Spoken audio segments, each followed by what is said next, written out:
সংঘের অন্তর্গত মঠ সমূহে, মিশনেও, পূজাগৃহে, উপাসনা মন্দিরে সন্ধ্যায় ভগবান শ্রীরামকৃষ্ণদেবের অর্চনা এবং অর্চনান্তে সঙ্গীত সহ আরাত্রিকের প্রবর্তন করেন। স্বয়ং আরাত্রিক স্তোত্র ও সঙ্গীত বাংলা ভাষায় রচনা করে স্বামীজি তাতে সুর তালাদি সংযোজন করেন। এই জন্য খণ্ডনভাব বন্দন স্তোত্র শ্রীরামকৃষ্ণ ভক্তদের মধ্যে সুপ্রচলিত। পাতঞ্জলি যোগসূত্র বা যোগদর্শনে ঋষি পতঞ্জলি বলছেন, তজ্জপস্তদর্থ ভাবনাম। জপ শব্দের মানে হলো তার নামের সঙ্গে অর্থেরও নামরূপ গুণেরও চিন্তন। আরাত্রিক গান গাওয়ার সময় যদি অর্থানুসন্ধান হয়, তবে সেই গান ভগবান শ্রীরামকৃষ্ণের নামরূপ গুণ হৃদয় কমলে অঙ্কিত করে ক্রমে ধারণা, ধ্যান ও সমাধির দ্বারা তার সাক্ষাৎকারে সহায়ক হবে। এই জন্যই আরাত্রিক গানের ব্যাখ্যা লেখার সামান্য চেষ্টা করা হলো। ভগবান শ্রীরামকৃষ্ণকে অবতার ও বরিষ্ঠ বলে অভিহিত করেছেন স্বামী বিবেকানন্দ। ভগবান শ্রীরামকৃষ্ণের জীবনচরিত আপনি লিখছেন না কেন? এই প্রশ্ন কেউ করলে স্বামীজি উত্তর দিতেন, শ্রীরামকৃষ্ণের মাহাত্ম্য সম্বন্ধে আমি অল্পই জানি। যদি তার জীবনচরিত লিখতে চেষ্টা করি, তাহলে শ্রীহরির মূর্তি হিসাবে হনুমানের মূর্তি গড়েছি। তাহলে অপ্রতিম মহিমাময় শ্রীরামকৃষ্ণ রূপী ভগবানকে অবলম্বন করে তার শিষ্যগ্রগণ্য স্বামী বিবেকানন্দ ভববন্ধন খণ্ডন শক্তিযুক্ত যে স্তোত্র রচনা করেছেন, সেই স্তোত্রের ব্যাখ্যা লেখার প্রয়াসে যে কখনো নয়, এবং শিশুর মুখে উচ্চারিত নিজ নাম দোষপূর্ণভাবে উচ্চারিত হলো, পিতা তার প্রতিধ্বনি করে প্রীতিলাভই করেন। এ সকল যুক্তি ভরসা করে এই ব্যাখ্যা লেখার প্রয়াসকে ভগবান শ্রীরামকৃষ্ণের স্বীকৃতি দেবেন, এই বিশ্বাস দৃঢ় রেখে বাংময় পূজাস্বরূপ এই ব্যাখ্যা আরম্ভ করা হলো। খণ্ডন ভব বন্ধন জগবন্দন বন্দিতমায়, নিরঞ্জন নররূপ ধরো নির্গুণ গুণময়। শব্দার্থ, খণ্ডন ভববন্ধন, ভববন্ধনের খণ্ডয়িতা, জগবন্দীয় বন্দিত কলঙ্ক, নররূপ ধরো নররূপ ধারণকারী নির্গুণ, ত্রিগুণহীন গুণময়, সর্বসদ্গুণ ভূষিত। ভববন্ধনের খণ্ডয়িতা, অজ্ঞান জীবের স্বরূপ, অজত্ব অজরত্ব অমরত্ব দিকে বিস্মরণ করিয়ে দেহ ইন্দ্রিয় মন বুদ্ধি অহংকারের সমষ্টিরূপ অনাত্ম বস্তুতে জীবকে জীবাত্মাকে বন্ধন করে। অজ্ঞানী বন্ধন, কারণ অজ্ঞানী সকল বন্ধনের মূল। এখানে কারণ অজ্ঞান, কার্য বন্ধন এই অর্থে প্রয়োগ হয়েছে, কেননা কার্যার্থে কারণ শব্দের প্রয়োগ দেখা যায়। এই জন্য এখানে অজ্ঞান শব্দটি অজ্ঞানের কার্য বন্ধন অর্থে প্রয়োগ হয়েছে। বুঝতে হবে, ভব বলতে বোঝায় গর্ভবাস, জন্ম জরা রোগ মৃত্যু পুনর্জন্মের অব্যাহত ধারা। এই ভববন্ধন, এই ভববন্ধনের খণ্ডনকারী অর্থাৎ বিনাশকারী হলেন শ্রীরামকৃষ্ণরূপী ভগবান। সুতরাং এই যে ভববন্ধন যিনি বিনাশ করেন, তিনি হচ্ছেন গিয়ে কি শ্রীরামকৃষ্ণ। তিনি কিভাবে বন্ধন নাশ করেন? অজ্ঞান নাশ সমর্থ জ্ঞান দান দ্বারা। এই যে ভগবান কি করে আমাদের বন্ধন নাশ করতে পারে, তিনি জ্ঞান দান করে বন্ধনকে নাশ করতে পারেন। কারণ আমরা অজ্ঞানে আবৃত, অজ্ঞান কি মায়া, ব্রহ্ম জ্ঞান আমাদের লাভ হয় না, তার কারণ আমরা মায়ার আচ্ছাদনে আচ্ছাদিত হয়ে থাকি। যখনই মায়া আমাদের কাছ থেকে সরে যাবে, তখনই অজ্ঞান দূর হবে, আর এই অজ্ঞান দূর হলে তখনই আমরা কি করব, ভগবান লাভ করব, এবং আমরা সেই জ্ঞান পেয়ে সমাধি অবস্থায় পৌঁছে যেতে পারব। কিন্তু এটি কে করতে পারেন? শ্রীরামকৃষ্ণ করতে পারেন, জ্ঞান দান দ্বারা, নির্বিকল্প সমাধি দান দ্বারা। এক্ষেত্রে দৃষ্টান্ত নরেন্দ্রনাথ পরবর্তীকালে স্বামী বিবেকানন্দ স্বয়ং, অথবা জ্ঞান উৎপাদনের সমর্থ ভক্তি প্রদান করেও তিনি ভক্তের অজ্ঞান দূর করেন। এক্ষেত্রে দৃষ্টান্ত গিরিশচন্দ্র ঘোষ। তাছাড়া পরম্পরাক্রমে প্রাপ্ত মনুষ্যত্ব মানুষের আশ্রয়, এইগুলি দান করেও তিনি মানুষের অজ্ঞান দূর করতে পারেন। যেমন সাধারণ সাধকের অজ্ঞান তিনি এভাবে দূর করে থাকেন, অথবা সংকল্প মাত্রে যে কোনো ভক্তির ভববন্ধন নাশ করতে পারেন, কারণ তিনি পরমেশ্বর, যিনি সর্বগত্য, সর্বশক্তিমত্তা প্রভৃতি সকল গুণের অধিকারী। তিনি ইচ্ছা করলে যে কোনো মানুষকে মুক্তি দিতে পারেন। এ বিষয়ে শ্রুতিবাক্য আছে। কঠোপনিষদ বলেছেন, যার প্রতি পরমাত্মা পরমেশ্বর অনুগ্রহ করেন তিনিই তাকে লাভ করেন, কারণ সেই অনুগৃহীত ব্যক্তির প্রতি পরমাত্মা স্বীয় রূপ প্রকাশ করেন। জগবন্ধন, নিখিল জগতের নিবাসী, ব্রহ্ম থেকে কীট পর্যন্ত সকল প্রাণীরই তিনি পিতা, জগৎ স্রষ্টা। চতুর্মুখ ব্রহ্মাকে বেদজ্ঞান প্রদান করায় তিনি সকলের গুরুস্বরূপ। এই জন্য তিনি জগবন্ধন, জগৎবন্ধ অর্থাৎ জগতের বন্দনীয়। নিরঞ্জন, অঞ্জন মানে মসি, মল, পাপ, পবিত্রতা স্বরূপ, রোহিত বলে তিনি নিরঞ্জন। এবং পরম পবিত্রতা দায়ী। একটি হচ্ছে কি পবিত্রতাহীন, সেটি মল, কালো, পাপ। আরেকটা হচ্ছে কি তার বিপরীত, যখন সেটি পবিত্র, নির্মল। আর ভগবান শ্রীরামকৃষ্ণ হচ্ছে সেই জন্য তিনি কি নিরঞ্জন। শ্রীরামকৃষ্ণ রূপী ভগবান ষড়রিপু বর্জিত বলে তিনি সমগ্র জীবনে কোনো পাপ করেননি, এই জন্য তিনি নিরঞ্জন। অথবা কামকাঞ্চন রূপ মায়াধীন যারা, তারাই পাপাধীন হয়, এ কথা জগতে প্রসিদ্ধ। কিন্তু শ্রীরামকৃষ্ণ হলেন মায়াধীশ, বঞ্চন কাম কাঞ্চন, সেহেতু তিনি নিত্য নিরঞ্জন। আমরা মায়ার অধীন, কিন্তু ভগবান মায়াধীশ, তিনি মায়ার অধীশ্বর। এটি হচ্ছে বিশেষভাবে ভগবানের সাথে সাধারণ মানুষের তফাৎ। নররূপ ধর, স্বয়ং নারায়ণী ঊর্ধ্ব উন্মার্গগামী, মানুষকে যথার্থ পথে পরিচালনা করতে স্বেচ্ছায় নররূপ ধারণ করেছেন। এ বিষয়ে শ্রীরামকৃষ্ণের জন্মের পূর্বে তার পিতা ক্ষুদিরাম এবং মাতা চন্দ্রমণি দেবীর অলৌকিক অত্যন্দ্রীয় দর্শন নররূপী ভগবান তিনি এসেছেন। ত্রেতা যুগে রামরূপে, কৃষ্ণরূপে তিনি দাপরে। এ যুগে সে ঈশ্বর জাতক হলেন রামকৃষ্ণ কলে পড়ে। শ্রীরামকৃষ্ণের স্বয়ং ঘোষিত বচনও এ বিষয়ে স্মরণীয়।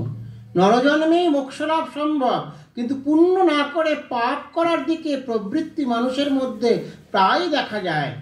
পরম কৃপালু ঈশ্বর যুগে যুগে নররূপ ধারণ করে মানুষকে উদ্ধার করেন। এই অবতার রহস্য আস্তিক্য বুদ্ধি সম্পন্ন সকলের কাছেই প্রসিদ্ধ। নররূপ ধারণ করেও তিনি তার নারায়ণ স্বরূপত্ব বিস্মৃত হননি, কথা স্মরণ রাখা প্রয়োজন। নির্গুণ, গুণ মানে রজ্জু, যার দ্বারা পাশাদি বন্ধন করা হয়। যেহেতু তিনি নিজেই পশুপতি, সেই জন্য তিনি নির্গুণ, বন্ধনহীন। অথবা তিনি সত্য গুণাদি, তিন গুণের অতীত। অথ সুগন্ধত্ব, মধুরত্ব, মৃদুত্ব প্রভৃতি বস্তুধর্মী গুণ বর্জিত, কারণ তিনি ইন্দ্রিয়াতীত সত্তা। তিনি যে ইন্দ্রিয়াতীত, একথা শ্রুতি ও স্মৃতি প্রসিদ্ধ। তত্ত্বরী উপনিষদে আছে, তাকে আত্মাকে পরমেশ্বরকে বিষয় করতে না পেরে বাক্য মনের সঙ্গে তার থেকে ফিরে আসে। এক্ষেত্রে বিদ্যাসাগরের প্রতি শ্রীরামকৃষ্ণের ভক্তি উক্তিও উল্লেখ করা যায়। বিদ্যাসাগরকে তিনি বলেছিলেন, সব জিনিস উচ্ছিষ্ট হয়ে গেছে, কিন্তু একটি জিনিস কেবল উচ্ছিষ্ট হয় নাই, সে জিনিসটি ব্রহ্ম। ব্রহ্ম যে কি আজ পর্যন্ত কেউ মুখে বলতে পারে নাই। প্রশ্ন আসে, তিনি যদি সকল গুণ বর্জিত হন, তাহলে কি তিনি রসহীন শুষ্ক কাষ্ঠবৎ? না, তিনি গুণময়, তিনি রসপূর্ণ, আনন্দপূর্ণ। এই হিসেবে যে তত্ত্বরীয় উপনিষদ বলছেন কি, রসবৈ স্বহা, তিনি আনন্দপ্রদ বস্তু স্বরূপ, তিনি সকল সদ্গুণের নিদান, অতএব তিনি গুণময়। এরূপ গুণ বিশিষ্ট শ্রীরামকৃষ্ণকে সায়ংকালে আমি বন্দনা করি। মোচন অঘদূষণ জগভূষণ চিদ ঘনকায়, জ্ঞানঞ্জন বিমল নয়ন বীক্ষণে মোহ যায়। মোচন অঘদূষণ, দূষণযোগ্য অঘ থেকে মোচনকারী, দান প্রভৃতি সৎকর্মের দ্বারা যা চলে যায় তা অঘ, অঘতে গচ্ছিত ইতি অঘম, উপ ও পাতক, আর ব্রহ্ম হত্যাদি মহাপাতক। এই মহাপাতক আর উপপাতক উভয়ই অঘ। মহাপাতক সমূহ ভগবৎ কৃপা ব্যতীত প্রায়শ্চিত্তাদি দ্বারা বিনষ্ট হয় না। এই জন্য অঘ দূষণ শব্দ প্রয়োগ করা হলো। এক্ষেত্রে প্রকৃষ্ট উদাহরণ হলেন সেই গিরিশচন্দ্র ঘোষ। তিনি লোকদৃষ্টিতে মহাপাতকী হয়েও আজন্ম শুদ্ধ স্বামী বিবেকানন্দের সঙ্গে এক আসনে বসে তার শিষ্যদের শ্রীরামকৃষ্ণের বাণী শোনাতে সমর্থ হয়েছিলেন। স্পর্শমণির স্পর্শে যেমন লোহা সোনায় পরিণত হয়, তেমনি গিরিশচন্দ্র ভগবান শ্রীরামকৃষ্ণের কৃপায় সৎপুরুষে রূপান্তরিত হয়েছিলেন। তাছাড়া কল্পতরুদ্দিন শ্রীরামকৃষ্ণ যে সকল ভক্তকে অনুগ্রহ করেছিলেন তাদের দৃষ্টান্ত এক্ষেত্রে প্রযোজ্য। শ্রীরামকৃষ্ণের কৃপায় কিন্তু বিচার করলে দেখা যায় কেউর বাজু প্রভৃতি যথার্থ ভূষণ নয়। সদাচরণ সুস্বভাবই হলো নিজের যথার্থ ভূষণ। এই জন্য কি এই যে জননী বসুন্ধরা, তিনি সকলের ভারকে তিনি গ্রহণ করেন। তিনি এই জন্য সদা সর্বদা তিনি পবিত্র। প্রসিদ্ধ বাক্য সকল উক্ত সুশীলের পক্ষে প্রযোজ্য। অবতার বরিষ্ঠ শ্রীরামকৃষ্ণ সুশীলগণের চূড়ামণি, অতএব তিনি জগতের ভূষণ। চিদ ঘনকায় পরব্রহ্ম চৈতন্য স্বরূপ। মায়া ব্যতীত এই চৈতন্যময় সত্তা ঘনীভূত হয়ে নররূপ ধারণ করতে পারে না। পরমেশ্বরের অবতার রূপে দেহধারণ বিষয়টি হল চৈতন্যের ঘনীভবন। কায়ে দেহে বাস করেও স্বরূপ জ্ঞান সদা বিদ্যমান থাকে, এই জন্য অবতার চিদ ঘনকায়। জ্ঞানাঞ্জন বিমল নয়ন, লাগানো থাকে সেই অঞ্জনের বর্ণেই সমস্ত জগৎ রঞ্জিত দেখায়। একথা প্রসিদ্ধ আছে, জ্ঞান হলো সর্বভূতে হৃদয়ে স্থিত পরমাত্মার দর্শন। তখন সমস্ত জগৎ শক্তিময় দেখতেন। সমাধি উত্থান অবস্থার মধ্যবর্তী অবস্থায় ভাবমুখে থেকে ভগবান শ্রীরামকৃষ্ণ পরমহংসদেব এই সমস্ত জগৎই ব্রহ্মস্বরূপ, এই ব্রহ্মাণ্ডেরই সমস্তই পরমেশ্বরের দ্বারা আবরণীয়। ঈশ উপনিষদে এটি দেখা যায়, ঈশাবাস্যমিদং সর্বম। এরূপ নয়ন দ্বারা তিনি যখন আমাদের মতো ভক্তদের প্রতি দৃষ্টিপাত করেন, তখন আমাদের মোহ সদ্যই তিরোহিত হয়। নিজের কল্যাণ ইচ্ছুক ব্যক্তি আত্মজ্ঞেরই সেবা করবেন। এই শ্রুতিবাক্য অনুসরণ করে আমরা যদি নিজের কল্যাণ ইচ্ছায় আত্মজ্ঞ পুরুষ শ্রীরামকৃষ্ণকে অর্চনা করি, তাহলে তিনি তার জ্ঞানাঞ্জন লিপ্ত বিমলনয়ন দুটি দিয়ে আমাদের দিকে তাকাবেন। সূর্য উঠলে বরফকণা যেমন স্বাভাবিকভাবেই তিরোহিত হয়, তেমনি আমাদের মোহ শতই পলায়ন করবে। স্বামীজি বললেন, বিক্ষণে অন্তস্থ আত্মাকে দেখতে ইচ্ছা করবেন, অর্থাৎ তিনি যখন আমাদের মধ্যে নিজেকে দেখতে ইচ্ছা করবেন, তখন আমাদের মোহ আত্মাকে আবরিত করে রাখবে কিভাবে?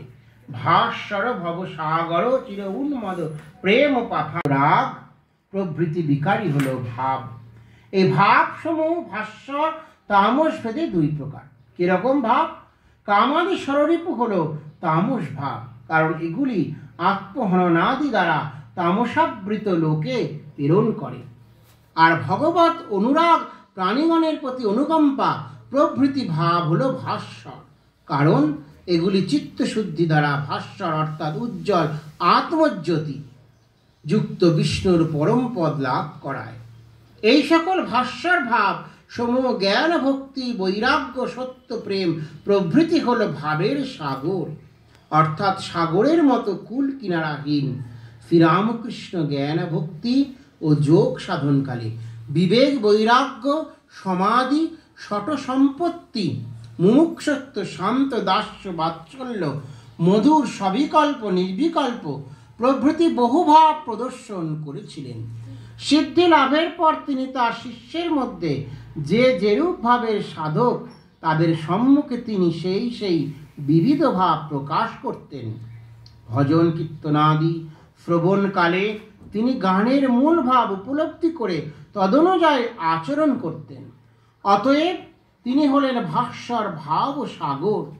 বিভিন্ন প্রবৃত্তির ভক্ত এই ভাব সাগর শ্রীরামকৃষ্ণের কাছ থেকে নিজ নিজ হৃদয় কুম্ভ পূরণ করে নিজ প্রয়োজনীয় ভাব নিয়ে থাকেন। চির উন্মদ, ভক্ত প্রেমে সদা উন্মত্ত। জগতে দেখা যায় কাম কাঞ্চনাসক্ত লোকেরা কাম কাঞ্চন লাভের জন্য উন্মত্ত পাগল, অথবা এগুলি পাওয়ার পর তা নিয়ে মত্ত থাকে। কিন্তু ভববন্ধন খণ্ডনকারী মহাপাতক মন বিমল নয়নে যুক্ত ভাস্বর ভাবসাগর শ্রীরামকৃষ্ণদেব সদা নিজ মহিমায় প্রতিষ্ঠিত। আত্মপ্রেমে সদা যুক্ত বলে তিনি ভগবত প্রেমে উন্মত্ত থাকতেন, অন্য কিছুতে নয়। বাল্যকাল থেকে আরম্ভ করে মহাসমাধি পর্যন্ত এই ভগবন উন্মত্ততা তার মধ্যে বারবার দেখা গেছে। এই জন্যেই তিনি প্রেম ও পাথার। প্রথম দর্শনে তিনি যে কোনো ব্যক্তিকে তার সেই প্রেমের দ্বারা আকর্ষণ করতেন। এ বিষয়ে কথামৃত শ্রীরামকৃষ্ণ কথিত মাদকাসক্ত ময়ূরের কথা যথোচিত দৃষ্টান্ত। ভক্তার জন যুগল চরণ তারণ ভবপার। ভবসাগর যারা উত্তীর্ণ হতে চান তারা ভক্ত, তারা ভবসাগর থেকে উত্তীর্ণ হওয়ার জন্য ভগবানকে ভক্তি সহকারে উপাসনা করে তার চরণাবিন্দে শরণ নিয়ে তার চরণ যুগলকেই সর্বদা হৃদয়ে ধারণ করেন। সেই ভক্তি বলেই তারা অপার ভবসাগরের পারে গমন করেন। এই জন্য হল ভবসাগরাত্রায়িত্রী অথবা ভগবৎ চরণ যুগল ভক্তগণ সর্বদা প্রার্থনা করেন বলে সেই চরণ যুগল হল ভক্তার্জন যোগ্য। সেই ভক্তার্জন যোগ্য যুগল চরণ যার কাছে তিনি হলেন ভক্তার্জন যুগল চরণ, তিনি হলেন ভবসাগর তারই তা। এই যে ভক্তার্জন যুগল চরণ, ভগবানের চরণ সদা সর্বদা আমরা কি করি? কামনা করেন। কারণ তার পাদপদ্ম যদি একবার পাওয়া যায় তাহলে জগৎ সংসার সেখানে তুচ্ছ হয়ে যায়। জিম্ভিত যুগ ঈশ্বর জগদীশ্বর যোগ সহায় নিরধন সমাহিত মন নিরক্ষিত কৃপায়। জিম্ভিত যুগ ঈশ্বর জগদীশ্বর। নিখিল ভুবনে বসবাসকারী যত প্রাণী আছে সকলের তুমি ঈশ্বর স্বামী, অব্যাহত শক্তিমান তুমি, সদা সর্বপ্রকারে তাদের রক্ষক। শ্রীরামকৃষ্ণ অবতারে তুমি নিজেই বলেছিলে যখন ধর্ম অধর্মের দ্বারা অভিভূত হয় তখন তুমি তোমার পরম স্বরূপ থেকে অবতীর্ণ হয়ে দুষ্ট দমন ও শিষ্ট পালন করে পুনরায় ধর্মের প্রতিষ্ঠা করো। এবং যুগে যুগে যেখানে যেখানে এরূপ ধর্মের গ্লানি হয় সেখানে সেখানেই তোমার অবতারত্ব প্রদর্শন করো। এ যুগেও তুমি অবতীর্ণ হয়ে তোমার, কিন্তু এই অবতারে একটি বিশেষত্ব আছে। এ যুগে শুধু দুষ্ট দমন শিষ্ট পালন নয়, পরম পুরুষার্থ লাভের জন্য যোগমার্গে প্রবৃত্ত মুমুক্ষু গণকে তাদের নিজ নিজ যোগমার্গে যথোচিত সাহায্য করতে অবতীর্ণ হয়েছ। এই জন্য তোমার শিষ্যাগ্রগণ্য স্বামী বিবেকানন্দ রাজন্যবর্গকে সন্মার্গে পরিচালিত করেছিলেন। যোগ সহায় দক্ষিণেশ্বরবাসী শ্রীরামকৃষ্ণ রূপী ঈশ্বর সাধন ও সিদ্ধির দ্বারা যোগে সাহায্য করতেন। তার পদাশ্রিত সকল প্রকার সাধককে তাদের যথোচিত সাধন পথ প্রদর্শন করিয়ে যোগের অন্তরায় বিষয়ে জ্ঞান ও সিদ্ধিরূপ বিজ্ঞান উপদেশ করে তাদেরকে যোগে সাধনায় সাহায্য করতেন। এই জন্যই তিনি যোগ সহায়। শরীর ত্যাগের পরেও তিনি আজও তার কথা অধ্যয়ন ও নাম গ্রহণের মধ্যে দিয়ে মুমুক্ষুদের যোগ পথে সাহায্য করে চলেছেন। নিরোধন সমাহিত মন, চিত্ত নিরোধে তিনি কৃতকৃত্য হয়েছিলেন এবং স্বাভাবিকভাবে তিনি মুহূর্ত মধ্যে সমাধিতে নিমজ্জিত হতেন। এই সমাহিত মনা নিরখি তব কৃপায়, তোমার কৃপায় দেখি কি দেখি তুমি ঈশ্বর যোগ মার্গে যারা প্রবৃত্ত তাদের সহায়তা দান করতে তুমি অবতীর্ণ। এই দর্শন তোমার কৃপাতেই সম্ভব, অথবা তোমার কৃপাতেই আমি চিত্তবৃত্তি নিরোধ করে সমাহিত মনা হয়ে হৃদয় কমলে তোমাকে দর্শন করি।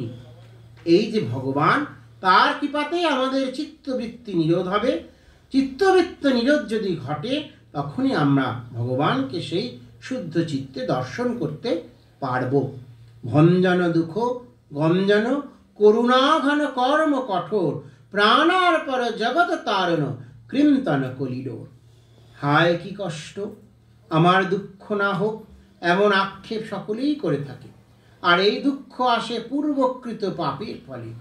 এই দুঃখ গঞ্জন যোগ্য নিন্দন যোগ্যই হয়, ঈশ্বর কর্মাধ্যক্ষ। সেই জন্য এই দুঃখ পরম কৃপালু পরমেশ্বরের দ্বারাই দূর হতে পারে।